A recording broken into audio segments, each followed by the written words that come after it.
لیکوال محمد شحرور خپل یو کتاب په دا ډول پیل کړی. د دې له امله چې نبوي سنت او سیرت په یوه مطلق عالم کې شتون لري، کوم چې موږ دې ته اړباسي چې د پیغمبر صلی الله علیه وسلم امرونه او نواهی وحی وبلو، او وحی د تل لپاره د الله تعالی له لوري وي. بیا لکه څنګه چې الله مطلق ذات دی، نو وحی هم مطلقه ده. نو د دې له امله د پیغمبر صلی الله علیه وسلم ټول اجتهادات مطلق دي. په دې خاطر د پیغمبر صلی الله علیه وسلم کیسې د هغه د رسالت یوه برخه ده. په پای کې دا هغه خطرناکه علمي تیروتنه ده چې ټول امت یې په هلاکت کې اچولی. محمد شحرور د دې خبرو وروسته په ډاګ او څرګنده ډول نبوت له خپلو اصلي معناګانو څخه خالي کوي، کوم چې ټولو خلکو ته د الله تعالی مقصدونه واضح کول او ښودل دي.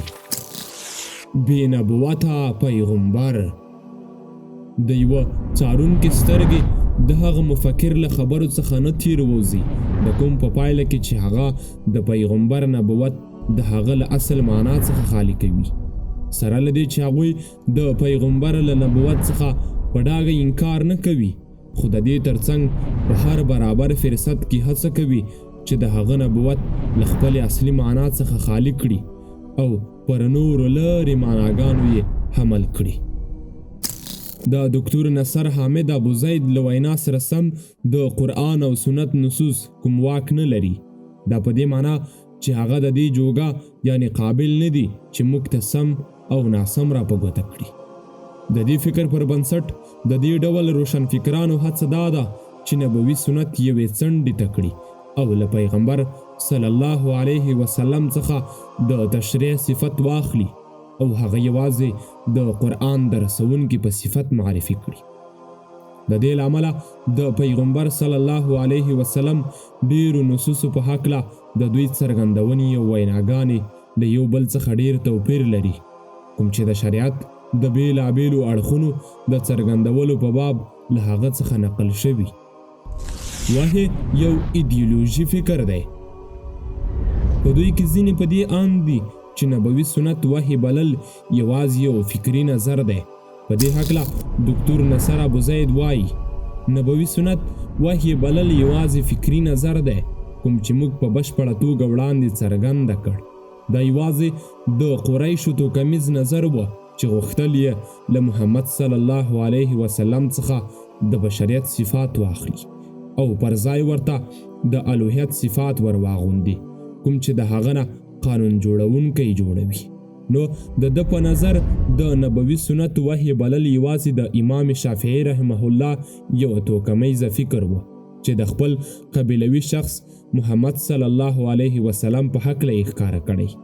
په ورته وخت کې هغه د نورو امامانو نظر له پامه غورځوي، په کوم کې چې هغوی ټولو هم نبوي سنت وحی بللی او پیغمبر یې قانون ساز ګڼلی. نو آیا دغه امامان احمد، ابو حنیفه، مالک رحمه الله هم قریشیان وو چې سنت وحی بللی او کنه هغوی هم خپل فکری نظر څرګند کړی؟ د سنتو ظنی بلل او د هغوی په نقل کولو کې بې باوره کېدل. بیا نبوت له خپلې معنا څخه خالی کول نور ډولونه لري چې یو پکې د هغه ظنی بلل دی، د کوم له امله چې د هغې یوه ستره برخه څنډېده کېږي او د خلکو باور پرې ختمیږي. لکه محمد الحشماوي په دې هکله وایي د احادو حدیثونو په هکله حقیقت دا دی چې هغه ظني دي چې د عقیدې په مسایلو کې د قبلېدو وړ نه دي او له دین او شریعت سره کوم تړاو نه لري او په یوازې توګه نشي کولای چې کومه دیني فریضه او یا واجبه پر خلکو لازمه کړي. لغوي مجازونه د دې برسیره ځینې نورو لیکوالانو له دې هم تجاوز کړی، کوم چا چې قرآن کریم یوازې لغوي مجازونه بللی، کوم چې د دې جوګه نه دي چې په هر حالت او وخت کې پلي کړل شي. په دې هکله محمد ارکون وایي قرآن یوازې د نورو عامو انجیلونو په څیر دی. قرآن یوازې یو څو ستر مجازونه دي چې د خلکو د وضع په هکله خبرې کوي، نو د دې له امله هغه هیڅکله واضح قانون جوړېدلی نشي. بیا د خلکو تر ټولو ستره تیروتنه دا ده چې دغه لغوي مجازونه په هر حالت کې د پلي کولو جوګه بولي او خپلواک او فعال قانون یې ګڼي. ټولنیز او جغرافي سیاق بیا په دې عصري مفکرینو کې تر ټولو ښه هغه څوک دی چې د پیغمبر صلی الله علیه وسلم او د هغه د سنت څخه سپېڅلتوب پورته کوي. دوی د هغه لپاره پیغمبري ثابتوي، خو دغه د هغه له زمانې او خلکو سره وړ بولي. په دې اړه خالده سعید وایي کوم مهال چې طه حسین او علي عبدالرزاق د اسلامي مثال پرځولو په جګړه کې بوخت وو، هغوی دا هڅه کوله چې اسلام یو تاریخي میراث ثابت کړي او د اصلیت صفت ورڅخه پورته کړي. نو هغوی په دې ټینګار کوه چې انسان له خپل میراث واکمن وي، خو دغه میراث د واکمن کېدلای نشي.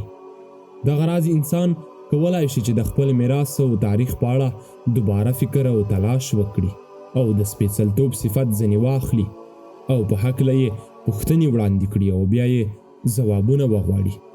د دې ټولو مقصد دا دی چې له تیر دور او تاریخ څخه د معصومیت پرده پورته کړي او دغه د بدلون وړ وبولي.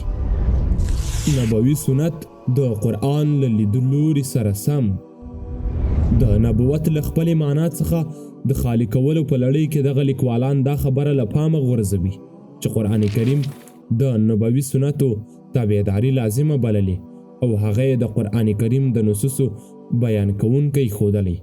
دا هر څه سره له دې نه چې دوی پر قرآن کریم د منګولو لګولو او د حقیقتونو په ډاګه کولو غږ پورته کوي. دا هغه غږونه او دعوه ده چې دوی یا هیره کړي او یا یې ترې ځان ناخبر کړی، ځکه چې د دوی له دعوې سره سمون نه خوري. موږ په قرآن کریم کې مومو چې د نبوت لپاره هغه معانی ثابتوي چې هغه له بشري کمال څخه زیاته وي. الله جل جلاله فرمایي دا هغه حلال دي چې د یو امي رسول او نبی تابعداري کوي، د کوم چا چې نوم دوی سره په تورات او انجیل کې لیکلی شوی دی. دوی ته په نیکو امر کوي او له بدیو یې هغه منع کوي او فرمایي قسم ستا پر رب دوی تر هغه ایمان نشي راوړلی ترڅو تا په خپل شخړو کې حاکم ونه ګرځوي. او فرمایي او د الله او د هغه د رسول پیروان شي. نو آیا موږ به دا آیاتونه چې په هره وړه او لویه خبره کې د پیغمبر صلی الله علیه وسلم تابعداري فرض بللې د خپلو معناګانو څخه خالی کوو؟ آیا پخوانیو مسلمانانو له صحابو څخه نیولې تر دې لیکوالانو پورې دغه آیاتونه له خپلو معناګانو څخه خالی کړي وو؟ کوم پیغمبر صلی الله علیه و آله وسلم چې فرمایلی تاسو د دنیا په کارونو ډیر ښه پوهیږئ، هغه دا هم فرمایلی خبردار څه چې رسول الله صلی الله علیه وسلم حرام بللی هغه داسې دي لکه الله تعالی چې حرام بللی وي. نو د هغه د امر او نهي له پیژندلو پرته به د هغه تابعداري څنګه وشي او د هغه سمه تابعداري به څنګه وشي که موږ ووایو چې د هغه امر او نهي یوازې د هغه د زمانې او ځای پورې خاص دی، په داسې حال کې چې هغه ټولې دنیا ته راستول شوی. الله جل جلاله فرمایي او ته موږ ټول عالم ته یوازې د یو رحمت په څیر ولېږلي. او په دې دور کې د قرآن او سنت ترمنځ د اړیکې بیلګه موږ د دستور او قانون ترمنځ د اړیکې سره ورکولای شو. نو دستور د اصولو او عامو قواعدو سره تعلق لري، د کومه موخه چې د نورو قوانینو جوړولو لپاره لار برابرولی وي. بیا له دې وروسته د مجتهدینو رول وي چې له دغو عامو قواعدو څخه نور قوانین راوباسي. دغه بیلګه موږ ته د قرآن او سنت ترمنځ اړیکه څرګندوي.